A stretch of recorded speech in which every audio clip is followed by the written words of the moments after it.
Here we go. Miriam has tsaras.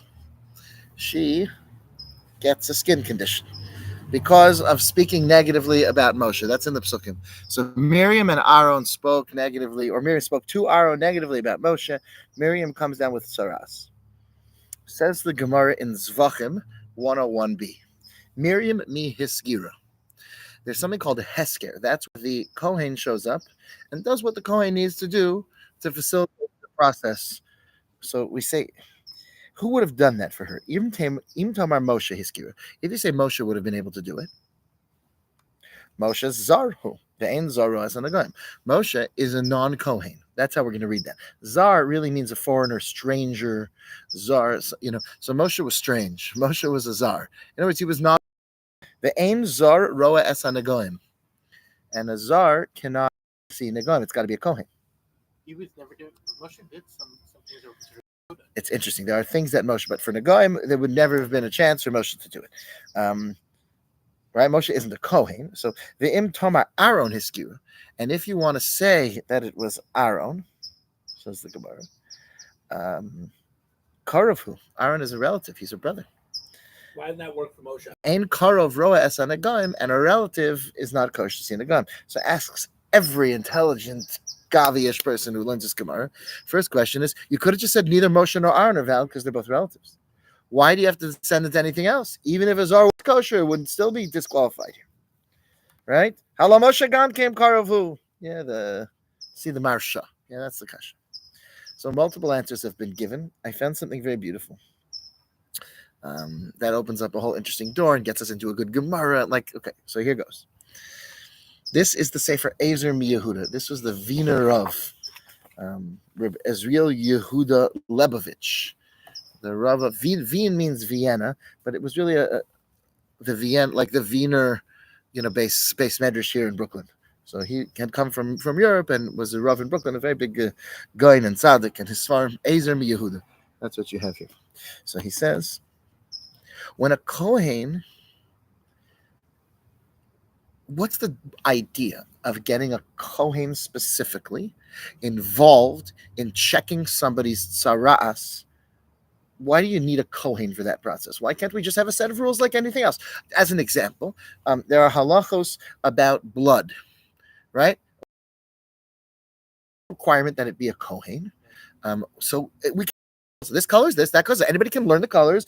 So you should just have this person's. You need a rabbi. You need a scholar. Why does it have to be a Kohen? Taras is specifically for Lashon Hara, right? It seems. The Gemara does say other things it could come for as well. The Gemara has a list of 7 things, and the Medrash has a list of 10 things. So it's not only Lashon Hara, but famously, the Torah seems to highlight that, especially in this story. It was. I would say maybe because of Aaron's lead of Olav Shalom, Road of Shalom, and how Lashon Hara destroys that Hashem makes you have to be the one. You have to. Beautiful. That's Beautiful. Beautiful. That's a very important thing. Okay, I want to think about that. But Avi's saying that the Kohanim are supposed to represent loving peace and pursuing peace like their ancestor Aaron. And they have a mitzvah to bless the Jewish people, but ahava, they have to be feeling ava. It's a very interesting kind of thing that they can't just bless the Jewish people. It's got to be ba'ava, and they're supposed to have that feeling before they go up to bless them, just to try to, So it could be that that's almost an antidote, a little injection of Kohen. That's very nice. So listen what it says here. He says a whole different thing. Negaim come because of Averis. Tsaras comes because of sins. Quotes the Gemara in Erechin, 7 different things. The Kohen's job is to teach a person how to improve themselves, how to do tshuva. In other words, when the Kohen would come, he would give him musar. And he would say divrei kivushin. He would talk to the person. Yoru mishpatach liach, the tribe of Levi, their job is to teach the Torah to the Jewish people. So specifically, the Kohanim in this context would be the ones to teach. So again, what's a Kohen doing? Inspiration, teaching. That's what he's supposed to do. Now listen to this pasuk from Koheles, chapter 7. Pasuk says, "Tov lishmoa ga'aras chacham." It is better. It is good. Let's say Tov is good. So it seems in the context of the simple way to read the pasuk is like this: Tov lishma ga'aras chacham. It is better to hear a snort of disapproval, a ge'ara, a harsh chiding from a chacham, may ish shomea shir ksilim, than a person who listens to songs from fools. So in other words, you have foolish people that are singing something that sounds so beautiful, and you think, well, it's going to be inspiring, it's going to make me cry, it's going to be, you know, tov lishma ge'aras chacham. I'll just, better to hear it. Now, listen to what it says here in the Ibn Ezra, just as an example. Yoser tov yihiyeh lemi she'eno chacham. To a person who's not a chacham yet, it's much better for them to hear a disapproval, a ge'aras chacham, right? The yoser toil lenu v'ima ge'ara toil. Now listen, that I mean that'll be better for him. But not only that, ima ge'ara toil, if just a snort of disapproval from a chacham is really helpful. Af ki divrei chachmos. Imagine if you hear words of wisdom. I mean that's even more effective. Ha'inin shafilu ge'aras chacham. Even the anger of a chacham, says Ibn Zakas, yoter to'il v'tis aneg haneshama. The soul will rejoice from hearing an angry word from a chacham more mishmo ashir ksilim than hearing the fool's songs. I just want to tell you something actually practical, and that is this: that listening to music is a very, very powerful thing. I mean, if you see like what they have on a billboard, you'll drive by a billboard and it will show a picture of like an iPhone, and that's the whole billboard. An iPhone that's like being used as a camera to take a picture of a flower. That's all you see, right? And that's how much? $25,000-$30,000 a month. I mean, that's a very expensive thing to put up a billboard, and they're all over the country. And they're not saying anything. They're not saying you have to buy this. It's just a picture of it. Apparently, that's worth more than $25,000 in sales. And I actually remember years ago when they first came with the iPod Touch, I remember which billboard I drove by. And I was like, you know what? I got to get that. I got to check this out. I got to see what it was. I remember I was on Robertson. We were back in America. We had been living in Israel at the time. I was like, that's a great thing. Like we've had iPods before, but this is a whole new thing. iPod Touch, that's it. And then, a week later, it's like, are you still in there? What's going on in that bathroom? That was the major change in my life is the amount of time that 2008, 2009. It could be that I was a little behind the curve. But it was on a billboard. And like, it wasn't really conscious. But now that I look back on it, I know that that's what they sold more than that. It must be, right? These numbers. So you have to understand that like the subconscious messaging, they used to have this advertising methodology that I think was outlawed in the movies, where they would subconsciously, one out of thousands and thousands of pieces of film that are just going by, and one of them will have like a Diet Coke, and they would do it right before like a juicy of ice and everything, right? Condensation down the side. You're not aware that you saw it, and then it's an intermission because they had these like 4-hour the wind. The first 3 hours were great. I wonder if the rest of the movie will be good, Cheryl. And people go out and buy these drinks. And this is a way of advertising. It works. It really works. Just this subliminal messaging. So it's worth understanding that just words of Torah and wisdom, meaning if you're going to sit and just listen to music that is filled with like bad messaging, it's just spiritually against everything we stand for. Like, yeah, but I like the sound of the tunes. Shir ksilim, right? It soaks into your brain and it changes the way you think. And it plays in your brain for hours after you stop listening to it. Right? When you're listening to music, it just plays in your head. Not every one of us is a 5-year-old who sings it right out loud, right? But like little 5-6-year-olds will just walk around and sing it, whatever's going on in their head. They say it out loud, right? And they make up songs about things. I like food, right? But in other words, the rest of us, it's still playing in your head. And the person's trying to take a shower, they're trying to walk down the street, they're trying to go jogging, and they're hearing all this. And the Chazon Ish used to joke, but I don't know how much he was joking. I mean, the Chazon Ish used to say a funny line that what they call love, we call kares. So what they're singing about in their songs, we call spiritual excommunication. Like they say, oh, it's love. That's not love. That's destruction. So it's worth understanding that a person who could find some words of Torah, even if it's just Jewish music that is singing words of Torah, it's for sure better than a ge'aras chacham, than a chacham getting angry and being like, who made these rotten peas, right? So the way that Ibn Ezra learns is just a Talmud chacham, the way he gets upset at something is more valuable than right? That's how he seems to understand this. Now, another interpretation is a snort of disapproval, like we said. And he's telling you did something wrong. So that's valuable. Pay attention to those in your life. But this is worth understanding that we have a lot of hours in the car, in the house, right? Person raising children, like, what are they going to hear? Are they going to hear? And if they're hearing Miami Boys Choir and these other things, it's not the same quality music as Metallica. Whatever, your kids will totally survive. They'll also know all the Ani Mamins by heart, right? And like huge amounts of Psukim and Torah, and it's just going to sink in, and that's going to be a spirit. And it's certainly not as bad as Shir Ksilim, which I just there's no way that putting something on your ears and listening to it. I remember when I was teaching in Eula girls, and I asked the girls one day. I said, like, what do they like to listen to? So one girl said, um, one girl started telling me about Billie Eilish. And I'm like, oh, who's this guy? Like, no, it's not that kind of Billy. And then I went home and like looked up the lyrics, and I was like, this is alarming stuff. Like it was very like, very much like glorifying deep sadness and depression, and not unhealthy ways of standing out. That was so. Then I started looking around online and saw that like this is a real problem. Like people are very alarmed about this. It's not just or the teaching and that. And I spoke to the kids about it, and the basically the idea was we just like the songs, like we just like the tunes. We don't really, but other no, it really helps me deal with like when I'm feeling stressed and I'm feeling anxious. Like they really really help me. Um, that's troubling. That's troubling because that's not the right. The Torah should be helping you, right? At least a healthy therapist should be like your parents should something else other than that should be helping the teenage kid who's struggling with angst and anxiety and whatever else is. Okay, so that's the pasuk. Now he says that there's a peculiarity in the pasuk. You would think he would say tov lishmoa garas chacham mishmoa shir ksilim. Better to hear this than to hear that. But it says better to hear the garas chacham, the angry word for chacham, mi ish shomea shir ksilim, from a person, than a person, from a person. So here's the Dubna Magid. The Dubna Magid says like this, and he goes into it in some depth.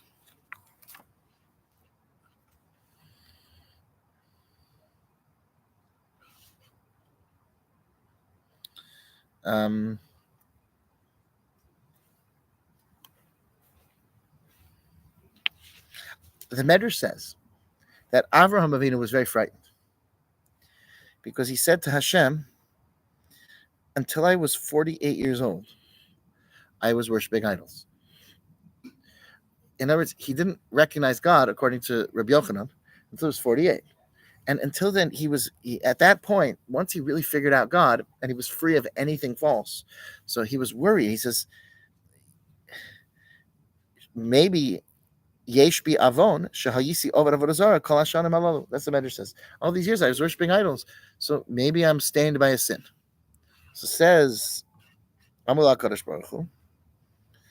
So Hashem said to him, "Don't you worry about this, because." And I'm reading the Medrash out of order. We'll go back and see the Medrash in a minute.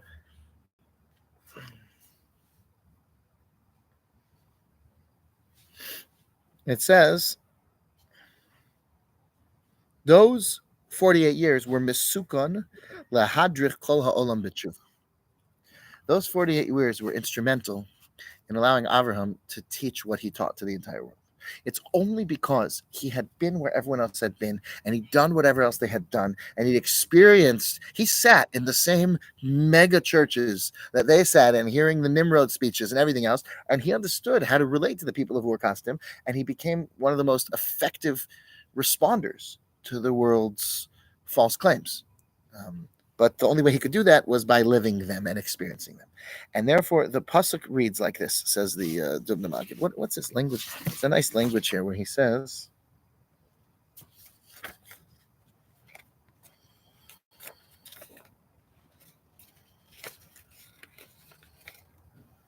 Ha'isha sher me odo haya mishalech betum. A person who all through his life behaved. Sorry, I lost it. The odo mishalech betumo. Here it is. Yoshev aholim, pirush me inyanim. This person was separate, and he was sitting learning in his little corner.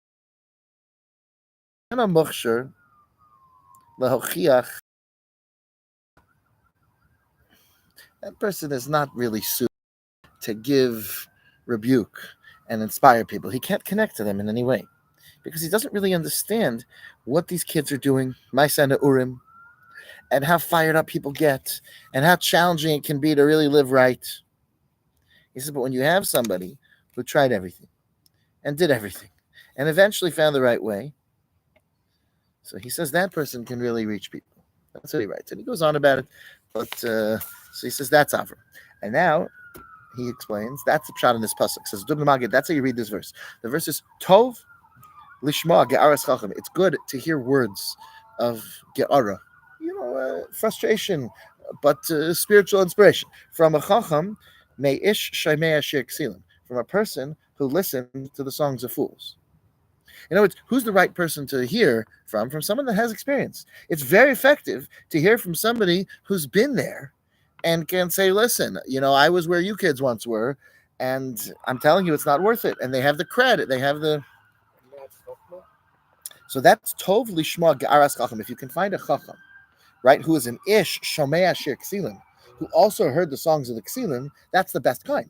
In other words, it's not contrasting two people. According to this read, it's saying it is good to hear this from that sort of a person too. There's value in that. Now, that doesn't mean there's no value in hearing things from Tzaddik Gomor, but there's real value in this. And there are places where this is most effective.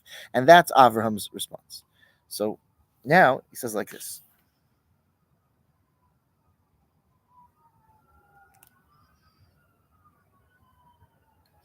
Yeah, well, one of the reasons is, he speaks out here a little more. A person who has never sinned. So he says the other person thinks they don't know how sweet and tempting, right, a sin really is. They think this person's naive and they just don't get it and they're not really alive. And it's only me who really understands the world. When they meet somebody who had just the same, right, just the same experience, so then they can hear from them and they can realize, okay, now, what that means then is like this. So he wants to say that Moshe Rabbeinu was holy. He came into this world glowing and shining. So the Gemara is trying to teach you a lesson. It's not, when it says he was a czar, he was a stranger. It's hinting to the idea that Moshe was completely removed from the kind of human desires that you and I might have, to the point that when you would hear from him something like this in a situation like this, it would be much less effective. Aaron, it would be extremely effective. Happens to be he's a relative, he couldn't do it. But for Moshe, he was a czar, meaning he was a stranger to these emotions. He didn't bicker with people. He was not petty. He didn't speak negatively. Moshe was much too far beyond. That's how he learns this. Meremi Askira, Klomar, who would speak the words, since what the Kohen's job was to inspire people and connect to them. So who would have done that? You want to say Moshe Zarhu. Moshe was much too holy for that. He was much too holy for that. He was Ish Elokim. He was half God, half angel, half human. It was much too difficult. This is what it means in other Sfarim. It says this is what it means when it says that Moshe had a challenge talking to people, a speech impediment. Maharal says because speech is the balance of the spiritual with the physical. It's the way of expressing ideas and lofty things in a physical, vehicle, instead of abstract thought. And Moshe, his soul was so much holier than your average soul that it caused an imbalance in speech, and that's what it means when it says that he couldn't express himself well. Can't you say that Moshe did hear fools for a few years of his life? So going back to, it's interesting, right? You have that perspective. I guess Moshe didn't have the. According to this, Moshe didn't have the same Yetzer Hara. You would see him and you would say, like, listen, there's a lot I can learn from such a big tzaddik, but he's not in the same world as me. And by the way, it can be much more effective, right? Sometimes to have, for a person to spend an hour or two with, a teenager who's just a good NCSY advisor, right, can be more effective than if you sit that person down for 2 hours with the Gadol Hador. Meaning that greatness is something special that should be absorbed. But a lot of times there's no way to even connect to that. Like, what are you going to sit in with the Chaim Kanievsky for 2 hours? What are they going to talk about? How are they going to connect? And maybe when they're an old man, they'll look back and say, I felt the love. I saw something special. It's very sweet. Maybe, and maybe not, by the way. Not everybody's going to be able to pick that up. But so Moshe was a czar. Okay, what you see from here is this idea that reaching people is it's critical to be able to relate to them and to know where they're coming from. Now, I want to show you a medrash that's really eye-opening. It goes like this. This medrash is like a real puzzle, and it opens up a lot of fun things. Tamim haya b'dorosav. It says that Noach was tamim in his generations. Bar Chatya Amar. Bar Chatya said. That's the name of one of the rabbis of the medrash. Kol mi shenemar bo tamim hishlim shanav. Anybody who it says tamim about him lived out his full life. Amar Rav Yochanan, Kol mi shenemar bo haya. Anybody that says the word haya, was, about that person, it means he was that way from beginning to end. Mitchilato va'ad sofo. Hu tzadik. He was righteous from beginning to end. That's what it means. Hativumle, they asked him a question. What about the pasuk that says Echad Haya Avraham? This pasuk in Navi that says Avraham was Echad. So it says Haya, which means beginning to the end of his life, he was a tzaddik. How could that be? Are you going to say that in the beginning? Afhi lo tavra. This is not really such a powerful question because Reb Levi quoted Reish Lakish. So this is Rav Yochanan. Remember, Rav Yochanan's position is anybody who said Haya about him was righteous his whole life. They said, what about Abraham? He says, yeah, but Reish Lakish, he quotes Reish Lakish, who's his brother-in-law, that Ben Gimel Shanim Hikar Avram es Boro. Avraham figured out God at 3 years old. So this position that says Haya means you were righteous your whole life is consistent with the position of Reish Lakish. Okay, that's very nice. So Rabbi Yochanan learned something from his brother Reish Lakish, and 3 years old is enough. If until 3 he was young, he's not responsible for those years. And 3 years old, say the Mavarshim, that's enough. Okay, but then listen to the next thing in the Medrash. This is going to blow your mind. So this position is 3 years old. There's another position. I told you, what was it? 48. Rabbi Chanina and Rabbi Yochanan both say he was 48. Right? So now I have a real problem. Right? Humani Makayim Haya. So how can I explain Haya? Shahaya Misukon Lahadrich Kol Ha'olam Kulo B'tshuva. So that was our medrash. That those years were effective in Avraham, that they allowed him to bring the whole world to tshuva. There's no one Avraham couldn't reach because of 48 years. Okay, so basically there's two positions. One is he was righteous his whole life, 3 years old. That's Rabbi Yochanan when he quotes Reish Lakish. Then Rabbi Yochanan himself says, actually, the whole thing, right, from 48, there were 48 years of this. So you can't say that he was always perfect. But he was Mesukan Lahadra Kola Olam Kulo B'tshuva. He was very uniquely suited to do this, and therefore that doesn't really help me because I need him to be a tzaddik the whole time. So either he's saying another answer, saying Haya doesn't have to mean a tzaddik, it can mean it turned out to be productive. But the biggest problem of this is that Rav Yochanan already gave an answer that only works according to Reish Lakish. So which one is it? What does Rav Yochanan hold? Right? I mean, it's like a real problem. So the clue to this is in rereading a Gemara, beautiful Gemara in Bava Metzia.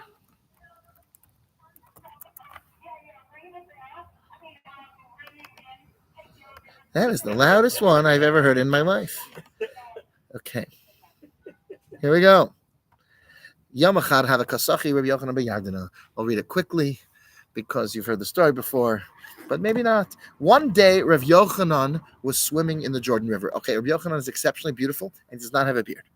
Chazi Reish Lakish. Reish Lakish saw him from afar. Reish Lakish is a bandit, a violent bandit, and he sees this person swimming in the Jordan without any clothing on. That's how they used to swim. So Vishavar Liyardena Abasrei. He jumped over the Jordan River to get him. It says afterwards, it says later it becomes clear, he took off his clothing, he jumped in to attack what he thought was a woman, it sounds like. Or maybe he wasn't going to attack, maybe he was going to try to woo this woman. But anyway, he jumps over. Amarle, Rabbi Yochanan sees him jump over the entire Jordan River, which is a tremendous feat of athletics. And he says, Chel Chola Araisa. Your strength would be incredible if it was applied to Torah. Right? So he says, Amalei, Shufrech Lenashi. Your beauty would be incredible if it was women. Like it's a total waste. Basically, if only, well, what's the point of being so beautiful if you're going to be a man? And Rabbi Yochanan wasn't offended. Rabbi Yochanan said, if you will now do tshuva for all of your lifetime of bad behavior, I will give you my sister in marriage. Shapir Mina, who's much more beautiful than me. Kibboleh, Rabbi Reish Lakish says, fine. He was sincere about it. He said, okay, if you'll really marry me to your sister, then I will accept. He tried to jump back over the river. Already his heart wasn't in it, and he had already dedicated all his energy to Torah, so he couldn't jump back over. Akre, the Asne. Rabbi Yochanan sat down with him and started teaching him Chumash. and started teaching him all the Mishnayos. Vishavya Gava Rabba, and over the years of learning together, made him into one of the great rabbis of the Jewish people, who's all over Shas, right? One of the great heroes of the Jewish people. Yom Echad have a miflagi b'midrasha. So now one day, many years later, the rabbis are arguing in the base medrash. Hasayif v'hasakin v'hafigyon v'haromach u'magul yad magul katzir. These different, a sword and a knife and a spear and a sickle, different metal items. Me'emasai mekablim tuma. When are they considered capable of receiving ritual impurity? Mishas Gemar Melachtam. Well, we know it's whenever they're finished being created. So once something is a kli, once something is considered a full item, complete item, then it could theoretically become pure, become impure, etc. Okay, it's kind of a prosaic, it's a random thing. But when is that finished? So Rabbi Yochanan says, Mishiyat Sarfin Bekivshin, when you put them into the oven that creates them, that forges them, right? Once that process is done, they're completed. Reish Lakish says, when you polish them in the water. So I guess you take it out of this oven and you put it into the water and it goes, and it comes out all polished, shiny. Amarle, Rabbi Yochanan said to Reish Lakish, Lista b'lista yusayada. This bandit knows his banditry, right? I guess he knows a lot about weapons like this because he was a bandit. Amarle umay ahanesli. What are you ahanesli? That word is a tough word, but the simple reading is, what have you done for me then? What have you benefited me? Like Hana, what have you done for me? I mean, Hassam Rebbe Kor, they called me rabbi over there. I was the leader over there among the bandits, and here I'm the leader. So I'm like, I benefited you. I benefited you that I brought you under the wings of the Shechina. I mean, what do you mean? You used to be a mob boss, and now you're a rabbi. So isn't that good?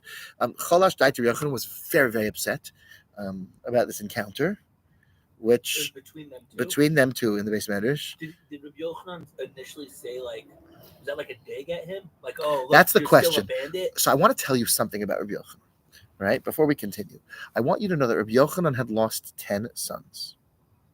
Okay, and he would carry around a tiny little bone that wouldn't make it to him from his 10th son, so that when he would go to a shiva house, he would console people, right, and say, "I know what you're going through. This is the bone of my 10th son."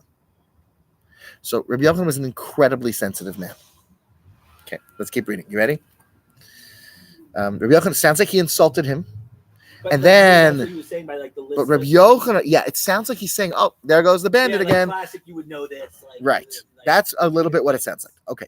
It's just very hard to imagine that such a refined person would just do that and then not say, "I'm sorry," when he saw that hurt the other person's feelings. No, Rabbi Yochanan is the one insulted here, and Reish Lakish grows ill. Chalash Reish Lakish. For upsetting Rabbi Yochanan this greatly, he grows ill. Asya Achase, Rabbi Yochanan's sister, so that's Reish Lakish's wife. He made the whole shidduch.